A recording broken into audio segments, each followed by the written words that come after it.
everybody. It's Dr. Eric Balcavage with my partner in crime, Dr. Erica Riggleman. Hello. For another edition of the Thyroid Answers podcast, and we have a special guest today. It's Dr. Nirala Jacobi, the world famous Dr. Nirala Jacobi. And so if you know anything about SIBO, then you know this name because she is one of the, I'd say one of the people leading the knowledge base on what's happening in the world of SIBO. So Dr. Nirala, welcome. Thanks for joining us on the podcast. Thank you so much, Eric. I'm really happy to be here. Awesome. So we're going to talk to you about SIBO. We're going to tie in the connection there, but let's just start with who you are and what you do and how you got into dealing with SIBO on a regular basis.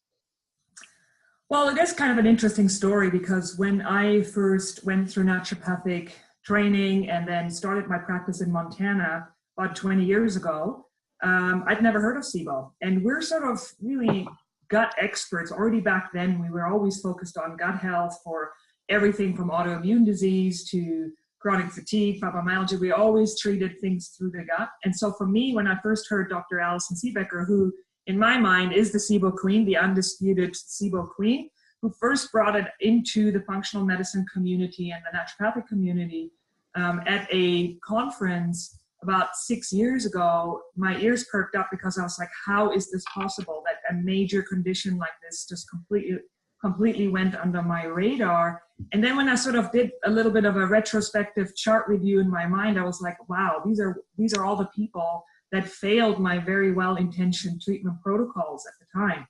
So that got my interest definitely peaked. And when I returned to Australia, I moved to Australia about 13 years ago. And so then I started lecturing about it here and teaching other professionals.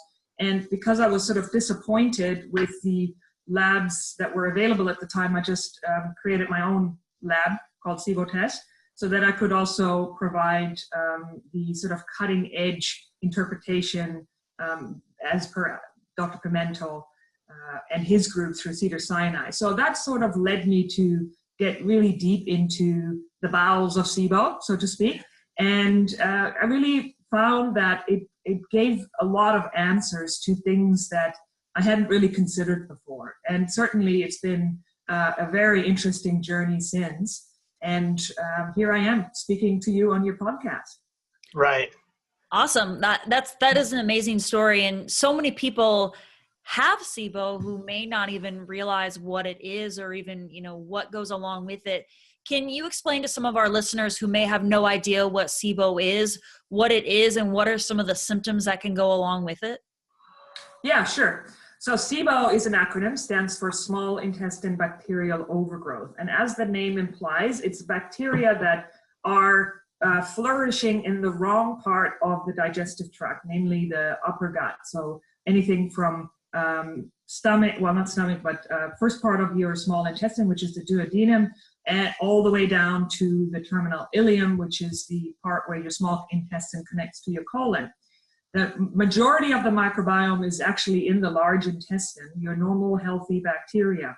But something has happened that led to the overgrowth of normal bacteria. So these are not bacteria that are causing food poisoning or any of that.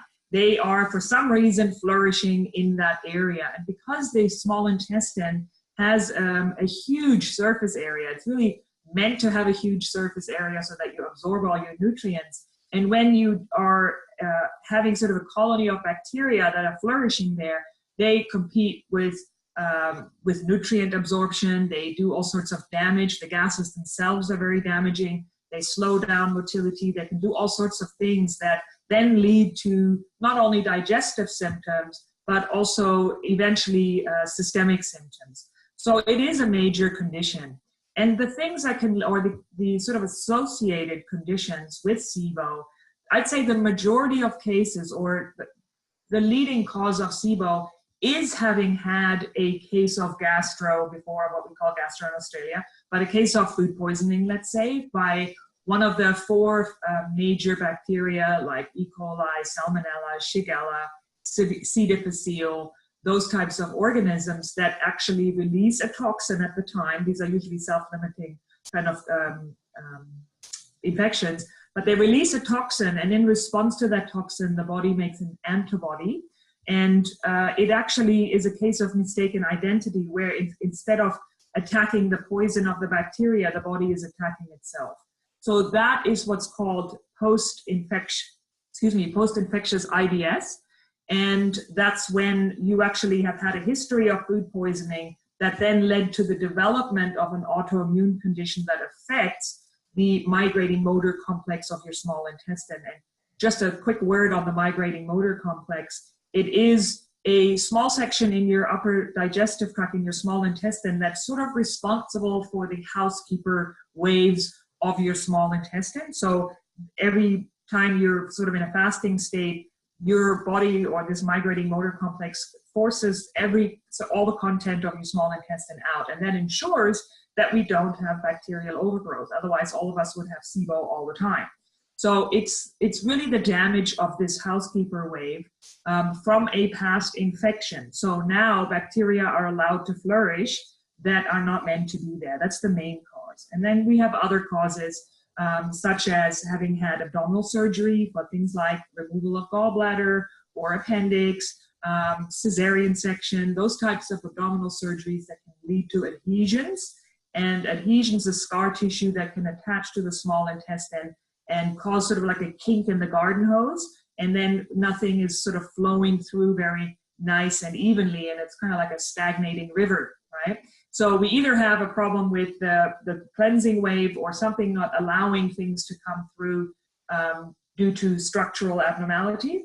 And then lastly, we also have underlying conditions that predispose patients to SIBO, such as scleroderma and hypothyroidism as well, and I'm sure we'll get into that, and sort of other conditions that affect different parts of the small intestine, and also low digestive function. We do have natural defenses that prevent us from growing bacteria in that area, and that is stomach acid, bile, and pancreatic enzymes. And when you have low functioning digestive output or digestive juices, then you can also, those natural defenses are going to be affected, and it's a lot easier for bacteria to overgrow. So those, I'd say, are sort of the major causes of SIBO. Wow, that's some really good information. I mean, most patients that come to me, I mean, who hasn't either had their gallbladder removed, or they've had a childbirth where they had a C-section, or maybe multiple antibiotic use, or maybe they, had some sort of IBS symptom in the past. So, I mean, that leads to a lot of potential to have, SIBO or even some of the symptoms that go along with it. That's right. And not all IBS is SIBO, but it's now suspected that a good 60% of IBS, diagnosed IBS, which, as you know, is alternating bowel patterns and abdominal pain that has to be there in order for IBS to be diagnosed, can be now thought that about 60% of that is SIBO. And SIBO is exactly the same symptoms as IBS, right? Mm-hmm. So you can have alternating bowel patterns with diarrhea. Some people are more dominant with diarrhea. Some people are more dominant with constipation. And that's due to different bacteria creating different gases that have different effects. And other symptoms can be anything from, I think the most common symptom would be the complaint of extreme bloating after meals. That's very, very common. But you can also have that be sort of silent, because we also see SIBO be associated with other inflammatory conditions where bowel symptoms are not that common. So it's really, we're starting to understand it a lot more. There's a lot of research that ties it to everything from atherosclerosis to gallstones to immune disorders. So we are starting to understand it a bit better now. Yeah, I think, in talking about some of those underlying drivers, especially in the U.S., we see I presented at ShyCon Seeking Health's conference last year on SIBO, and one of the big things I tried to focus on is that really from the innate immune system of the GI tract. I think that gets missed many times in functional practices where we've got that model like, okay, we've got we've got to kill it. We've got to try and eradicate it and then re-inoculate it. But I think one of the things, it's more than just killing it. And I know you've talked about this in the past as well. Especially in the U.S., we've got about 50% of the U.S. patients, U.S. population on stomach acid suppressors. So there's the beginning of problems, right? If you reduce stomach acid, you don't get appropriate secretion of bile. You don't get appropriate secretion of pancreatic enzymes. And bile is that soap that really has an antimicrobial effect, both at the top end directly and at the bottom end of the small intestine indirectly, right? And so if you have poor stomach acid physiology, you're going to have poor bile physiology. You're going to have poor pancreatic enzymes. You may not have the secretion effect. You may still get secretion, but those enzymes aren't going to be as effective. And then bacteria can overgrow. So it's a major issue. So when we're talking treatment, and I'm sure we'll talk about that later, I think for practitioners who may be listening to this, it's not a simple thing to eradicate, as you well know, but it's not as simple as just saying, okay, I'm just going to give you some antimicrobials and we'll call it a day, and then load you back up with bacteria or probiotics, because that doesn't work well all the time either. It never works. Right. Let me tell you that one thing that I have learned throughout all this is, it needs a really methodical approach, because a lot of people just say, well, you know what, we're just going to presumptively treat you for SIBO. And there's so many different things wrong with that, because you don't know what type of gas you're treating, how bad it is.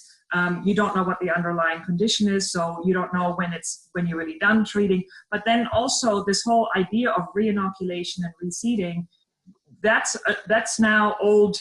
It's actually not accurate. You cannot reseed anything with probiotics. So I'm always really careful how I word that with patients, because they think, oh yeah, I'll just take probiotics after broad spectrum antibiotics. But what we now know, you can actually have a tremendous amount of species loss with using a lot of different antibiotics, and you can't replace those with capsules out of a bottle, or kefir, or sauerkraut, or any of that. Even if you have native bifidobacterium species in your large intestine that are very low, you can't reseed those. So it's really about hero species that are have other metabolic effects on the microbiome that then cause a regrowth of your own microbiome. So it's a really complicated issue, and I'm becoming more and more versed in this because it's so fascinating to me. And right. So I'm glad you brought that up, because it is a common mistake I see practitioners do, because I do a lot of group mentoring and coaching with practitioners, that they just say, all right, well, I'm just going to use antimicrobials and then it should be fixed, but it's not that simple. Right. And if you don't help restore what created some of the compromise of the innate immune system and that innate digestive process, killing and re-inoculating doesn't do you any good, because the environment hasn't changed. The right. innate immune system is still not active and functional. And so the same environment's going to allow for the same growth to come right back. And I think that's the biggest thing that gets missed. And that was one of the things I tried to highlight out at ShyCon is, hey, you can't just think you're going to just wipe stuff out and re-inoculate and life's going to be good. You've got to restore the underlying mechanism that broke it down to begin with. Now, obviously, if it's post food poisoning and we've got autoimmune response, that adds another level of complexity. I remember, I think it was your podcast where you actually talked about that, or it was a paper I read. Did the antibody testing actually come available yet to be able to detect that? Yes. So there are tests. So it's a bit complicated because the lab that sort of had the patent on it closed its doors. I think they recently reopened, but it's now available through, I think it's Quest in America. And it's antivinculin antibodies and anti-cytolethal distending toxin B antibodies. Okay. So those are the two antibodies that you can test for. And if they're positive, then that means your patient has, it's very likely that they have SIBO due to this autoimmune they have post-infectious IBS in that category, and they need to be, after eradication of SIBO, they need to be on a well-functioning prokinetic, which is a medicine that helps the motility or regain some motility until such day that we understand how to actually address the antibodies. Okay. Now, if you talk about post-infection as if food poisoning, have you seen where there's been other post-infections where there has been led to SIBO, like Lyme disease or Epstein-Barr virus or some other pathogens out there? Yeah, really good question. So we do know that the bacteria that cause food poisoning, the ones that I've mentioned before, the Shigella, the Salmonella, the E. coli, the Campylobacter, and the C. difficile, they all share this particular toxin called cytolethal distending toxin B that causes this antibody to be formed. And the antibody to this toxin that the body makes just looks very, very similar to a nerve fiber structure called vinculin in the migrating motor complex. So the food poisoning is very, very linked because of this molecular mimicry where we're actually seeing, or this kind of case of mistaken identity where we're making an antibody to the wrong structure. We're not making it to the poison, we're making it to our own migrating motor complex. But yes, Lyme disease has been linked to SIBO, and that's because it can affect parts of the vagus nerve, right? And we actually see loss of accommodation in the stomach. So we can see it, so it's a little different. You have a little bit more gastroparesis, less effect on the motility itself as it's the migrating motor complex that we know. Possibly there is a link with Epstein-Barr. I haven't really seen that, but and other infections, they don't tend to have the same effect on the migrating motor complex. It's really that particular poison that these bacteria share. Awesome. Well, if we tie that back to, if we could tie it to some degree, we could tie that back to thyroid physiology to some degree, right? Because thyroid hormone is critical for motility of the bowel. And if there's a virus, and Eric and I have talked about this on multiple podcasts, it's one of the things that I'm kind of passionate about is that when there is infection, viruses, bacteria, some type of stress response in the body, it can induce the cell danger response. And I'm not sure if you're familiar with Dr. Navio's paper on the cell danger response. No. But when the cell danger response kicks in, one of the things that happens is downregulation of cell metabolism as a natural defense mechanism. So thyroid hormone transport into tissues is reduced. And so if you have decreased thyroid hormone into the tissues, now you're going to have decreased motility. So that could lead to slowing motility and sometimes the symptoms associated with constipation in the bowel. You just don't have the thyroid hormone there to support it. So definitely any type of viral infection or bacterial infection could link the problem with slowed bowel motility and SIBO with that mechanism for sure. Yeah, I would agree with that. So let's talk, since we're talking about SIBO, we talked about some of the drivers of it. We talked about some of the symptoms of it. We had Gary Stapleton on. We talked to him about his lab, Aerodiagnostics. I use his tests all the time. But how do you go about testing it? What do you recommend for most people when it comes to testing? Well, I have a lab called SIBO Test, right? So it's very similar. Gary and I are friends. So we're very committed to excellence in testing. And so we have very, very high standards when it comes to how we run the testing. So testing involves that the patient undergoes sort of a prep day or two, depending on if they're constipated. They do it for 2 days. If they're diarrhea dominant, they do it for 1 day, which removes all fermentable foods from their diet for a day. And the reason for that is we want to basically have bacterial fermentation as low as we possibly can get it before we then commence a breath test, which basically is then the patient does an overnight fast after this prep diet. The next day they get up and they do a baseline test, which is just basically breathing into a bag and using a vacutainer tube, which is a little glass tube that has a vacuum in it, and it gets punctured in the middle of the breath, and then your breath sample gets basically delivered into this vacutainer. Then you drink a substrate that is very specific. It's kind of like a prebiotic, lactulose or glucose. It's a very easily fermentable sugar. And then you continue to sample your breath every 20 minutes. And then you send it off to the lab and we analyze it for 3 gases: hydrogen, methane, and carbon dioxide. And we know whether or not a sample is valid from the carbon dioxide reading. So that's not a pathological gas. It's just there to be able to tell whether or not the sample is viable. And then we kind of look at hydrogen. We want to see a rise of that particular gas by about 20 parts per million by 90 to 100 minutes in the test. So that is usually the time that we start seeing small intestinal involvement. Anything beyond that is usually large intestine. There's a little bit of a gray zone at the 120 minute mark, but my lab goes from from 90 to 100 minutes. After that, it's large intestine. So we really see where in the small intestine somebody has a fermentation problem, which is bacterial overgrowth. And so the other gas is methane, and that is usually very elevated in people that are constipation dominant.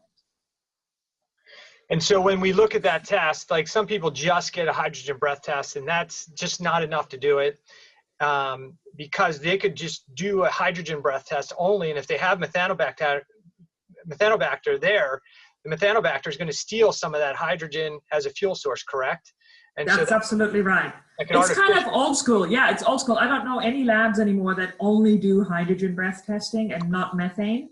And we just thankfully have some sort of consensus now, because there was in the research a lot of conflicting information about the validity of breath testing and the efficacy and all that. And it's got problems. We know that it's not a perfect test, but at least we now have a consensus called the North American Consensus, and it's about breath testing and setting some guidelines.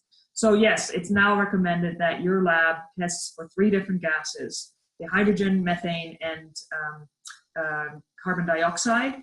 We're waiting for hydrogen sulfide to be added to that, which is another very, very caustic, probably even more problematic than the other 2. But hydrogen sulfide is actually, my understanding is it has to be measured in parts per billion. So it's infinitely more difficult to actually do that with a breath, with this machine that we use, the breath tracker.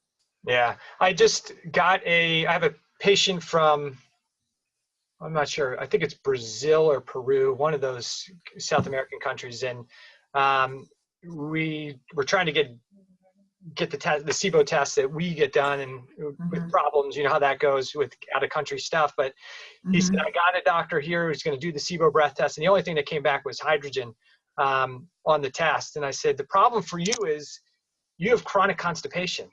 So the thing we really want to see is what you don't have on here. And that's unfortunate, but we work with that premise. He's obviously, he's doing better as we've been working with him, but it just, there isn't as much conformity. I think we're starting to get a little bit more conformity in the testing, but there's still some places where they're still running just hydrogen.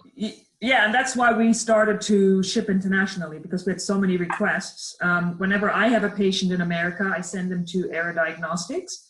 But I see a lot of patients in Europe and all that, and so we had a few in Mexico and stuff, and so I actually sent the test kits to them, because we don't have, bizarrely in America, lactulose is a controlled substance. Right.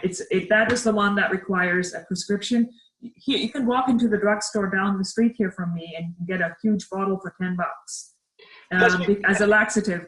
Right. That's because we need to have opioids accessible to everyone. That's why. Yeah. No, they're fine. They're fine to dispense. Right. They're safe. Lactulose can be a major problem, right? Yeah. You see all the junkies on the corner shooting up their lactulose, right? Yeah. So let's say a patient, they order a SIBO test. They know they have it. What are some of the big treatments that, a patient can maybe try at home without, obviously if they don't have access to a functional medicine practitioner? What are some things that people can do to help treat SIBO?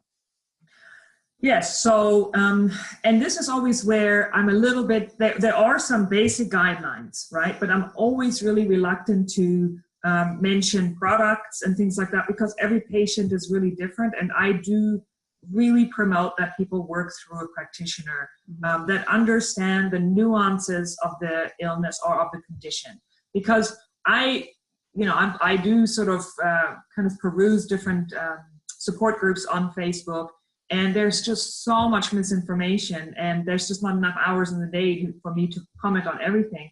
So I try to not perpetuate that by just listing products. And I know that there are websites out there where you can get like a 90-minute lecture, and at the end you can buy your supplements, which I find really highly unethical.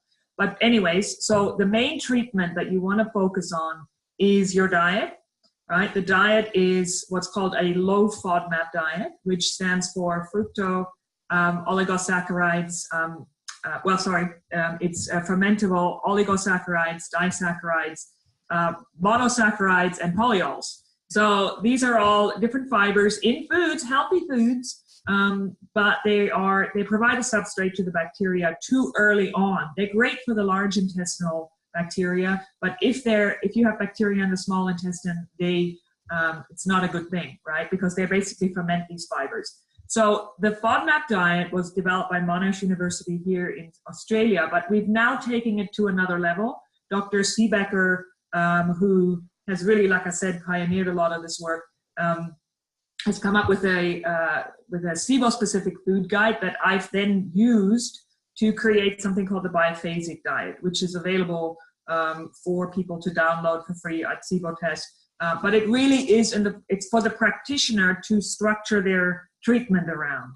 But you can also get the SIBO-specific food guide from Alison's website, siboinfo.com.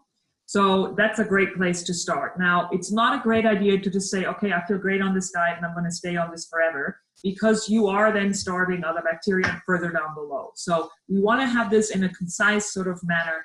And so diet is one, and you use that I usually do that very strictly initially to have a little bit of die-off before I even use antimicrobials.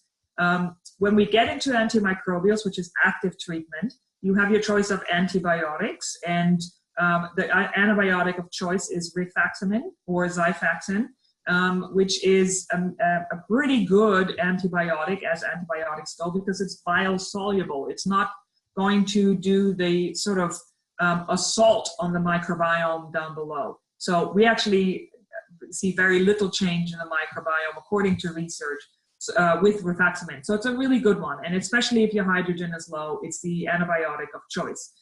If your methane is high, did I say hydrogen is low? I meant if hydrogen is high, you're going to use rifaximin. If methane is high, the antibiotic of choice is neomycin, which is a little bit more of a more niche antibiotic as well. So the combination is often used when somebody has some evidence of hydrogen and methane fermentation. That's sort of the conventionals. There are also more broad spectrum antibiotics like metronidazole and all that, and you can get a lot of that information siboinfo.com under antibiotics. It's a good place to go for that type of resource. Now, in terms of herbs, I say herbs because I've been in Australia for a long time now, so I get to say that. So herbal treatments include berberine-containing plants, and which, there's about 5 or so. There's golden seal, there's philodendron, there's Oregon grape, there's goldenrod, there's a number of really strong antimicrobials, but you need to use them very wisely with somebody who understands that berberine in very high doses can also cause things like hypoglycemia, sometimes anxiety, because it can inhibit monoamine oxidase and those types of enzymes. So you got to understand what you're doing. And then we have other herbs like oregano oil or essential oils are very effective. And one of the benefits of using herbs over antibiotics is that very often you can also have a situation where there's yeast called SIFO, or small intestine fungal overgrowth. It's estimated about 25%, and I would venture it's probably higher than that in my practice, of patients with SIBO also have a concomitant SIFO. And so herbs work really well for that, especially the essential oils, to kind of get everything sorted all at once. And then for methane, your herb of choice is a very stabilized form of garlic. That's very effective and has a lot of antimicrobial activity. We're looking at other types of probiotics that also have, that just recently there's been one study that's shown that a very particular probiotic, Lactobacillus reuteri protectis strain, has been shown to be very effective in reducing methane. So I'm just starting to experiment with that. So there's different types of, sometimes I even use liquid herbs with pomegranate and, andrographis and some gut healing nutrients. So I really focus on a very individualized approach. I love that because, with a lot of functional medicine stuff, you want to start with the foundational stuff and diet's so important. And, we've preached this on other podcasts that, you have to have your diet in check, but then you can start moving on to some of those other things. And I think that's really, really important to customize that based upon the person, because there's just so many different factors that play into it. And so there's not one magical miracle herb or any, antibiotic that you can take. You have to really know what's going on to fully be able to customize that. I like that. Yes. Mm. And I think the point is, you definitely, in this situation, especially with SIBO or any type of chronic bowel issue, I think it's really beneficial to work with somebody who's got some experience with this, and you can really shorten the time frame of dealing with this stuff and save a lot of frustration if you're working with somebody, if you got gut issues, who's understanding SIBO and understanding how to address these things. But foundationally, for most of the patients, if start cleaning up your diet, that's a great place to start. And then I think the keys that you want to think about when you're working with a practitioner is kind of hints back what I was saying before. If the practitioner is just trying to give you antibiotics or antimicrobials and say, okay, we're going to do that, and then we're going to put probiotics back in, you should have some pause, because you have to restore the innate immune system. So you have to be considering the fact that, hey, I've got to make sure I'm addressing stomach acid. I'm definitely making sure I'm addressing bile physiology and digestive enzymes, because if we don't do those things along with the antimicrobial treatment, regardless of what it is, we're going to wind up having a reinfection within a short period of time. And I think that's one of the biggest things when you read through some of the research, where you see, hey, the recurrence of SIBO is somewhere between 90 and 120 days many times after treatment. And that's because those things weren't addressed. All we did is try and wipe things out, and the environment didn't change. So you have to have somebody that can be able to look at your chemistry and say, hey, you're going to need HCl support. You're going to need bile support. You've had your gallbladder removed. One of the things that's, and Dr. Jacobi, you may have seen this, maybe not, but I run quite frequently the GI map test from Diagnostic Solutions. And on that test, they have beta-glucuronidase on there.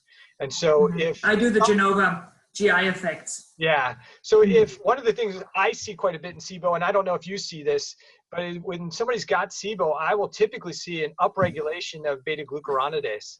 And the importance or the significance of that for chronic reinfections is, if you have upregulated beta-glucuronidase, that's going to cause an upswing of your estrogen, and estrogen will then create multiple problems. We can have problems with thyroid physiology as a result of that.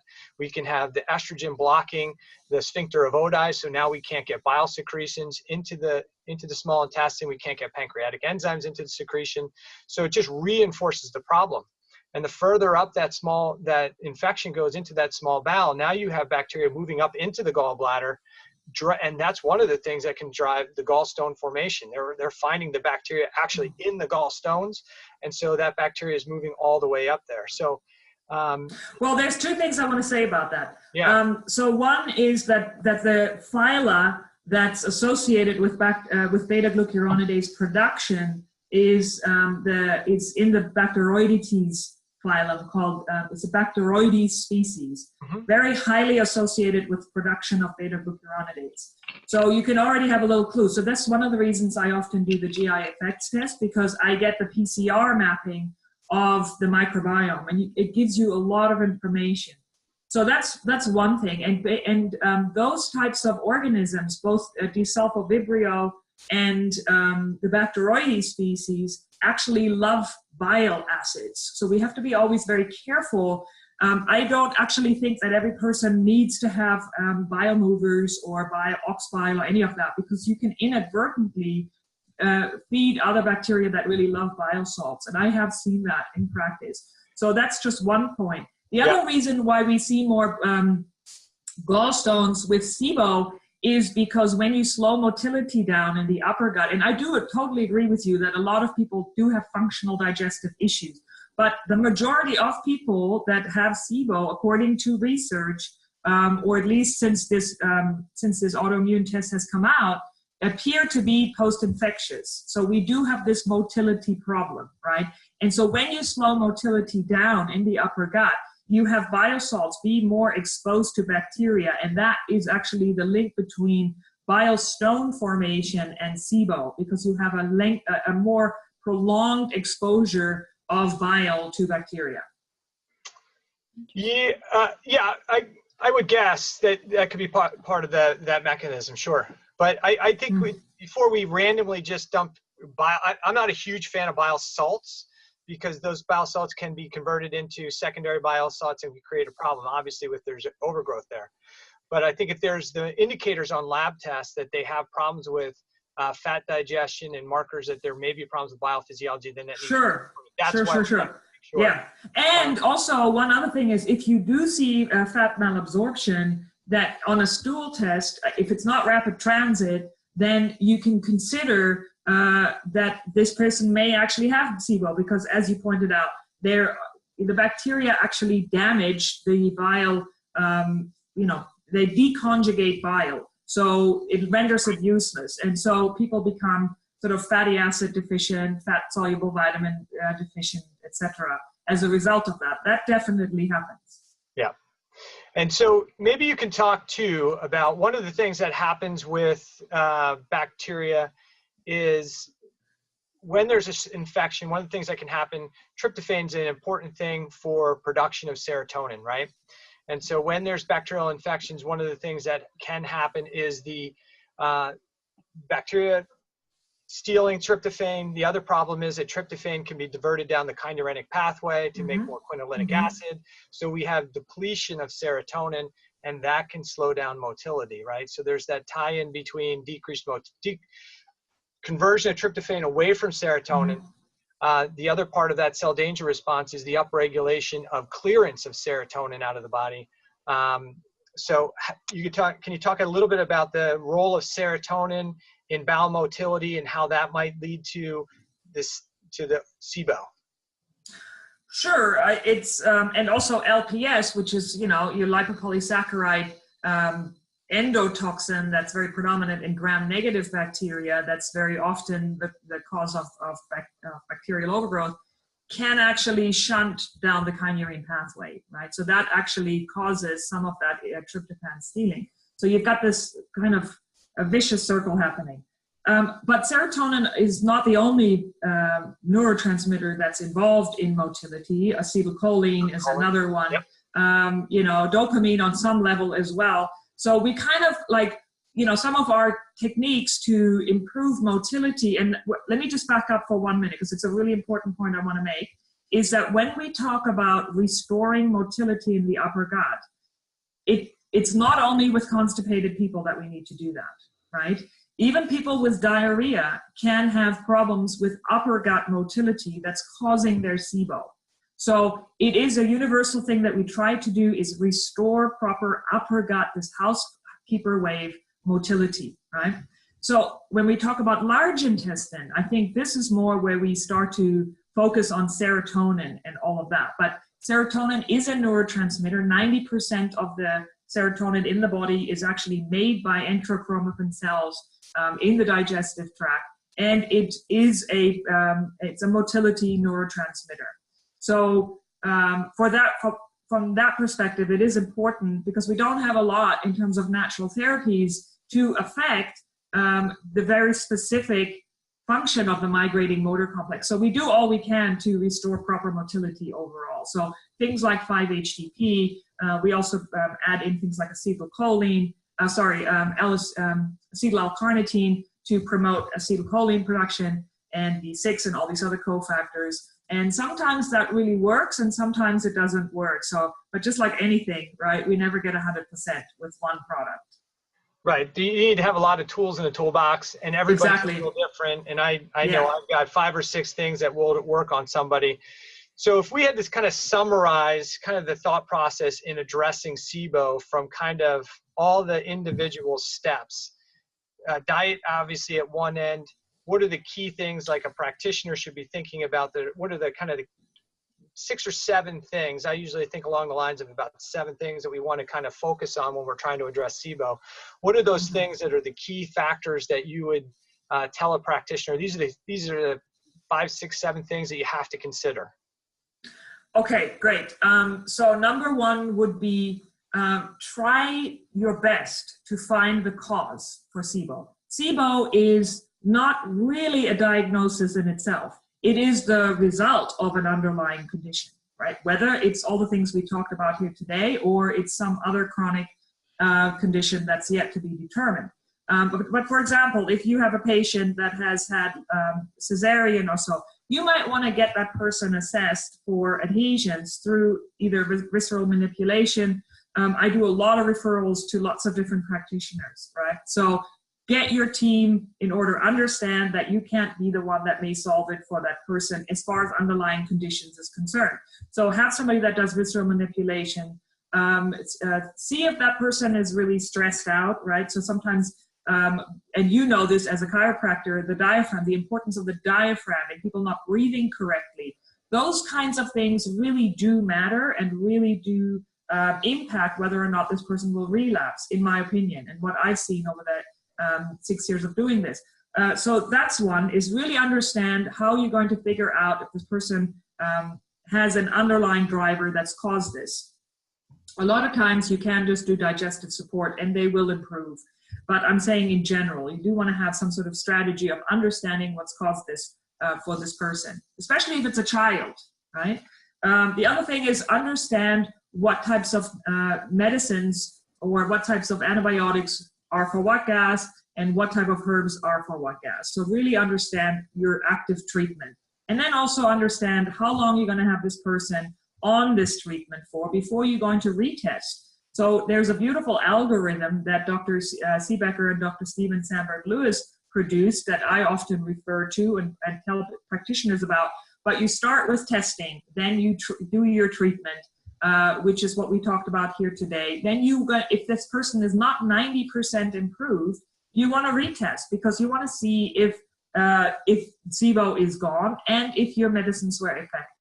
And if you still have SIBO at the end of 3 months of treatment or however long you treat for, then there's something else going on, right? So this is the other thing, because I get mostly referral of very difficult cases, and I do see certain key things not happening. And one is retesting, very important for a lot of people.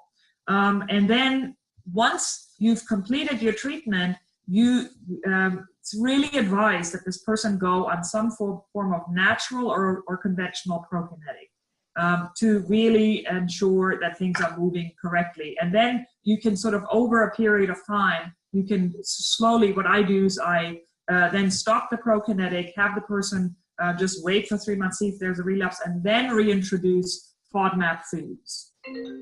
I hope that was a short enough summary, because there's so many things to consider. There are so many things to consider, and I think so that ties into making sure you have a really good history, because the history many times tells the story. Even things like, and I had one of these cases where a patient had endometriosis, and it seemed like every time her cycle hit, her GI symptoms would get really, really bad, and it was because she had some of that endometrial tissue affecting the intestinal motility. So history is really, really important, and sometimes our patients don't want to give us all the details of their long history, but a good history of everything that's happened to them from as far back as they can remember to current date is always helpful, because the things that they don't think are really important, like, oh yeah, I had food poisoning, it's not a big deal, that may be a huge deal, or the fact that they have endometriosis or some other condition becomes really, really important. Yes. That was excellent.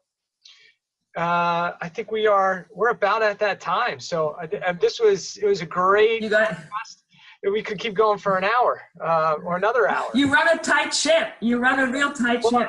I will talk as long as you want. I don't want to go about 45 minutes. I have my own podcast, and I'm sort of like, I admire you for your good timekeeping skills. I've listened to every one of them. I've listened to every one. They're good to listen to, 1.5 speed. I listen to those on my ride into work and on my way home. So it's a load of it's tons of great information. And if our listeners haven't listened to that podcast, I'm going to give you the the ability to kind of tell everybody where you're at, where you're located, your contact information. But the SIBO podcast is fantastic. I mean, you do SIBO Doctor podcast. Yeah. SIBO Doctor podcast. Go ahead. You can tell. Yeah, and it's really actually for practitioners, but it's amazing how many patients are listening to it. So that's been really encouraging, because they're telling me that they're teaching their doctor about SIBO through these podcasts. So that's been funny. Yeah. So I think you've done a great job. You've had some great guests on there. I think it's really well done. So I hope you keep. Thank you. Appreciate it. So if people want to know more about you, where do they go to find out more information? So I'm just about rebranding from my own personal clinic to what's called the Biome Clinic, and it's a center for functional digestive disorders. And that's up here in the beautiful northern rivers of Australia. And we have sort of a team approach to really chronic digestive disorders. And so that's the biomeclinic.com. And then we also have the SIBO Doctor podcast, which is the SIBODoctor.com. And we have SIBOtest.com, where you can get a lot of information. And we really provided sort of a platform for patients and for practitioners to get handouts, to information. You can do a quiz there to see if SIBO is something that applies to you. Because we really want to weed out the people that don't really need to get tested. So the quiz is a good resource for people to test themselves. Awesome. Erica, any final questions? No, but I think this was an amazing podcast. You are a wealth of knowledge. You definitely know a lot about SIBO, and I appreciate you coming on and not only sharing information with us, but also to our listeners. My pleasure. Anytime. All right, everybody, we're finishing up. As always, you can find me at chronicconditionrecoverycenter.com, thyroidproblemsdoctor.com, and you can listen to me rant on Facebook or on YouTube about different issues regarding thyroid physiology for the most part. And Dr. Erica, you can find at? You can find me at Doctors, DRS Riggleman, and that's on YouTube, Instagram, Facebook, and then .com as well. All right, so we'll wrap this one up. We appreciate everybody listening and all of the downloads that we've been getting, and keep the good comments coming as well. And if you have a moment, give us a nice little plug on iTunes. It's always good for us. And if you listen to Dr. Jacobi's podcast, make sure you give her a good plug on iTunes too. It's a great resource. The more plugs you give, the more people find out about us, Dr. Jacobi's work, and the more people we can help. So thanks, everybody. Take care, and see you on another podcast. Yeah. Thank you. All right, good. That was awesome. Yeah, that was good. That was fun. We were done.